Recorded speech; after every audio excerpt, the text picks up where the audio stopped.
जियो, जिसको आज कोई पहचान की जरूरत नहीं है, पर जियो की एक दूसरी साइड जो बहुत ही कम लोग जानते हैं, जहां है पावर और पैसों का पूरा पूरा इस्तेमाल हुआ है।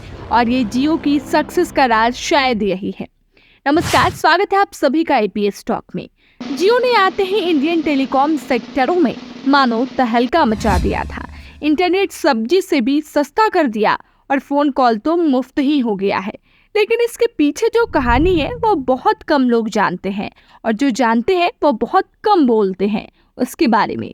जियो की शुरुआत सितंबर 2016 में हुई थी, लेकिन जियो के मालिक मुकेश अंबानी टेलीकॉम सेक्टर के पुराने मंजे हुए खिलाड़ी हैं। आपको लगेगा कि जियो से पहले मुकेश अंबानी कहाँ टेलीकॉम सेक्टर में थे। ये बात है 2002 की, जब मोबाइल की शुरुआत ही हुई थी। और उस टाइम अगर आपको कोई मोबाइल में कॉल करे तो भी आपको कॉल चार्ज देना पड़ता था। जी हाँ, इनकमिंग कॉल के भी पैसे देने पड़ते थे उस टाइम मोबाइल पे। तब रिलायंस ने टेलीकॉम सेक्टर में एंट्री की थी, और उस टाइम कंपनी का नाम था आरकॉम, यानी कि रिलायंस टेलीकॉम। तब भी रिलायंस ने धमाका ही मचाया था। तब फ्री इनकमिंग कॉल, 10 पैसा प्रति आउटगोइंग कॉल और मोबाइल हैंडसेट ऑलमोस्ट फ्री देना शुरू किया था। और कंपनी की टैगलाइन थी, कर लो दुनिया मुट्ठी में। और इस बड़ी धमाकेदार एंट्री के पीछे थे मुकेश अंबानी। पर जुलाई 2002 में मुकेश अंबानी के पापा धीरू भाई अंबानी की मृत्यु हो गई। कोई बिल नहीं थी, किसको क्या क्या बिजनेस मिलेगा। उस टाइम रिलायंस के कई बिजनेस थे, तो मुकेश अंबानी और उनके छोटे भाई अनिल अंबानी के बीच में अपने बिजनेस को लेकर झगड़ा शुरू हो गया। और 2005 में उनकी मम्मी कोकिलाबेन अंबानी ने दोनों भाई का बंटवारा कर दिया। सारा बिजनेस दो ग्रुप में बांटा गया। एक ग्रुप में था गैस और पेट्रोकेमिकल और रिफाइनिंग का बिजनेस, जो मुकेश अंबानी के हिस्से आया। और दूसरा ग्रुप जिसमें था इलेक्ट्रिसिटी, टेलीकॉम और फाइनेंस, जो कि अनिल अंबानी के पास गया।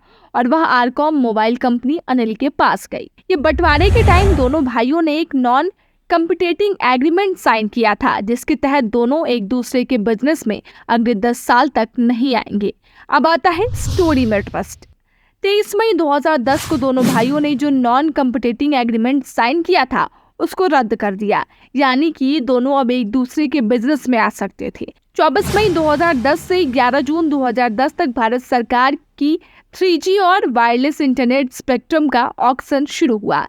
और इसमें 3G के स्पेक्ट्रम मोबाइल कंपनी को मिलने पर वायरलेस इंटरनेट का स्पेक्ट्रम पूरे देश का एक जिस कंपनी को मिला, जिसका नाम था इंफोटेल ब्रॉडबैंड। इंफोटेल ब्रॉडबैंड एक इंटरनेट सर्विस प्रोवाइडर कंपनी थी, और 2007 से कंपनी के पास सिर्फ एक क्लाइंट था। और कंपनी का टोटल रेवेन्यू 16 लाख थी। कंपनी का टोटल कैपिटल था 3 करोड़ रुपया। लेकिन उस कंपनी को पूरे देश में वायरलेस इंटरनेट का स्पेक्ट्रम मिला था। और इस इंफोटेल ब्रॉडबैंड ने वायरलेस इंटरनेट स्पेक्ट्रम के लिए बोली लगाई थी 12,850 करोड़। जी हाँ, 12,850 करोड़ की बोली लगाने वाली कंपनी इंफोटेल ब्रॉडबैंड का टोटल कैपिटल था सिर्फ 3 करोड़ रुपया।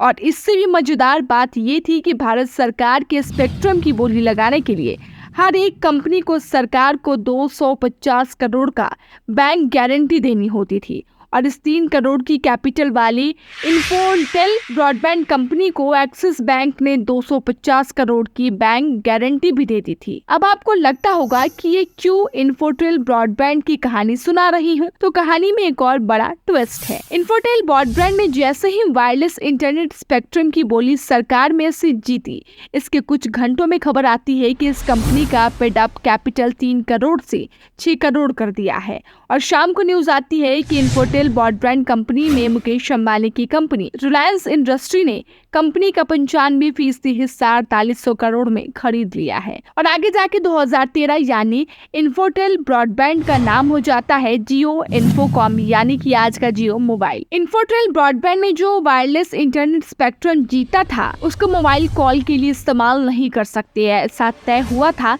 जब वो बिडिंग जीते थे। लेकिन कांग्रेस और उसके साथी पक्ष की यूपीए सरकार ने उस पॉलिसी में चेंज की और कहा कि वायरलेस इंटरनेट स्पेक्ट्रम को कुछ फी दे के मोबाइल कॉल में यूज हो सकेगा।